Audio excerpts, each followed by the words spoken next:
How's it going, everyone? The Raccoon City Police Department is the most universally hated map in Dead by Daylight by both survivors and killers.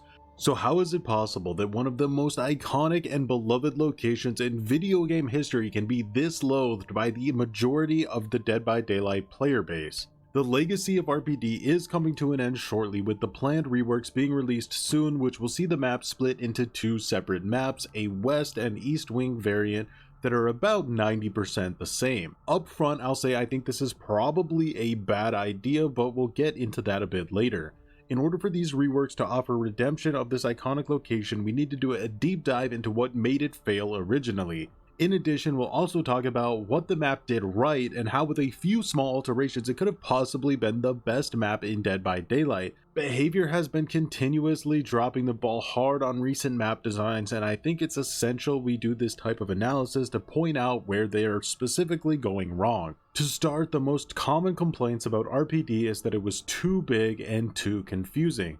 So as a solution, people said they should have just split the map down the middle and make two separate maps out of it. So it does look like Behavior decided to listen to that feedback, but this is a bit of a mixed bag. Creating two maps out of one map comes with new problems, mainly that taking a map a lot of players already find very confusing and making significant alterations to it will make them even more confused. You're taking the limited understanding of a map they already have and throwing it out the window, which can be infinitely more confusing than actually learning a new map altogether. Any OG Rainbow Six players will know exactly what I'm talking about. The basic philosophy of the reworks was cutting about 10% off of the far side of each wing, opening up a bunch of pathways everywhere possible, and tossing in pallets to balance it all out. It honestly feels like a 14-year-old went into Halo Forge mode and tried to balance the map over a weekend. But don't panic, it's not all that bad, which is a little bit of a testament to just how awful recent map design has been from Behavior. In my opinion, there's two main problems with the original RPD design. The first is bloat. I like to call these areas the basement back rooms. Both far sides of the map have basement spawns. These areas are very difficult to navigate to and offer nothing but confusion to the vast majority of players. In my opinion, these entire areas should have been removed from the map. Instead, they are now each exclusive to the east and west wing variants of the map. Even a year after its release, I still see experienced survivors running into dead ends in these areas. Only having one of them per map variant is still a mistake in my opinion. They're no less awkward to navigate to, and even in the PTB my teammates still couldn't figure out how the hell to get back here and unhook me. So being placed in the basement might still be a guaranteed death sentence. I'm almost tempted to get down out here just to see if my teammates will ever find my dead body. Alright, so in the old RPD, if you got hooked out here, there was like a 90% chance your teammates would like let you die, because they didn't know how to get to you. So let's see if they fixed it.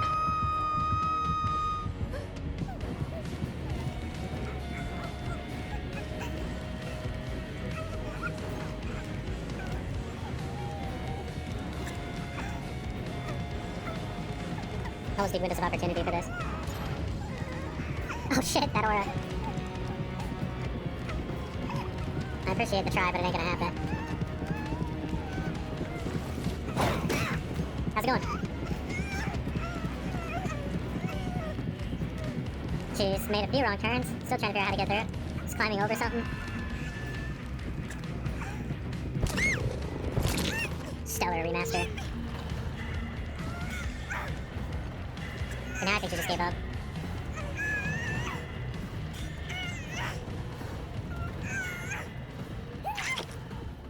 The other main problem Behavior has tried fixing is the awkward pathing issues with the map. For instance, take any other indoor map like Larry's or the game, and the layout is much more confusing than RPD. Everything pretty much looks the same, and it's extremely easy to get lost even for veteran players with thousands of hours.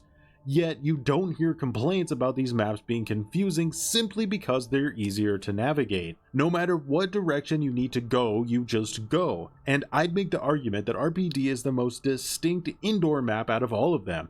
No two rooms are alike and nothing really looks the same, but with RPD you need to take very specific, sometimes awkward paths to move around the map, which makes it feel artificially larger than it actually is because of how few pathways there are to get to certain areas. There's already a lot of examples of new pathways added to RPD that don't exist in Resident Evil 2, and this map definitely needed more of them. BHVR has addressed this, adding in a lot of new pathways, possibly too many pathways, and I give them credit for it. It feels distinctly more like it fits into DBD now. Take the library for example. By blocking the stairs and opening up another pathway into it, the gameplay flow will be much more natural. Just please guys, don't forget to remove the totem spawn. Another issue with the original RPD is hook placements, and both sides were affected by this. Killers often have no available hooks, and on the other side a lot of the hooks they do have are incredibly easy to camp spots. Take the middle hook as an example. Instead of having one hook in the middle here, there should be a hook near the entrance and one hook at the top of the stairs. Easy to access for the killer, but not easy to camp.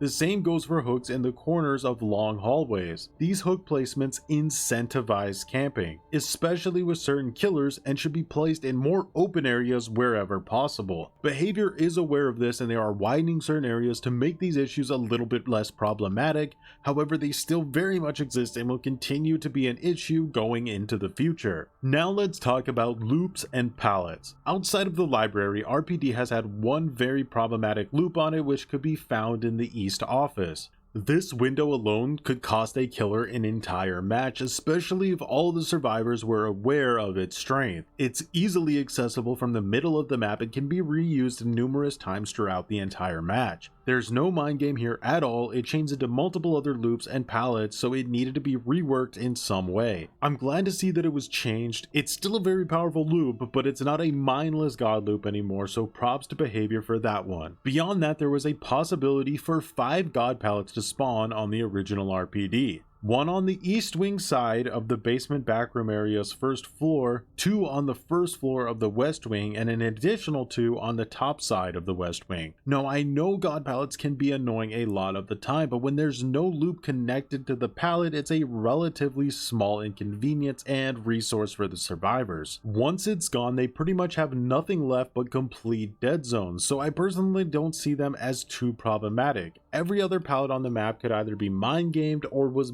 massively killer favored, pretty much only existing to stop killers like Bubba from getting guaranteed insta downs. The reworks have changed this big time, most notably adding 2 god pallets to the main staircases, which are attached to actual loops, multiple other god pallets throughout the entire map, and made weak pallets into very strong pallets, essentially turning RPD into the game 2.0. It truly feels like a cheap solution to the redesign. Now, when I first heard they were splitting RPD into 2 maps, I got a little excited that we might see some assortment of new areas from Resident Evil 2's RPD, like the parking garage, cells, kennel, or morgue.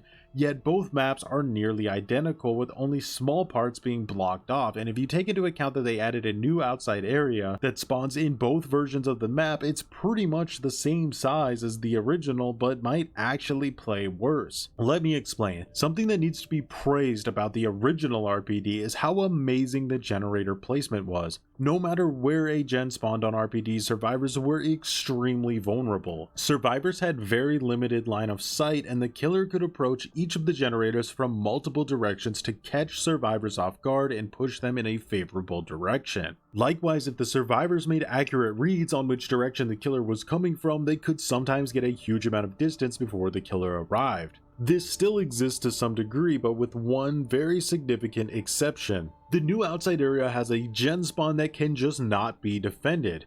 Take Dead Dog Saloon as an example. It is the smallest map in the game, yet the generator that spawns on top of the saloon is nearly impossible to defend. The survivors have way too much line of sight on you, and you'll never gain more than you'll lose trying to defend that generator when playing against good survivors. The new outside generator on RPD will work in a very similar way. What also concerns me is that we have proof these 2 additional RPD variants have existed in some form since the original Resident Evil chapter was released, which raises a lot of questions and concerns. Those variants could have been completely different, but if it comes out that they were very similar, it will be pretty embarrassing. If one thing is for sure, it is that Behavior seems to really still not understand how to make a map that functions well for both sides. Plus, the more killers they get added to the game significantly increases the difficulty level of creating fair and fun maps. It's definitely not an easy thing to do, but I do believe refining the original RPD would have been a much healthier option than making these new variants.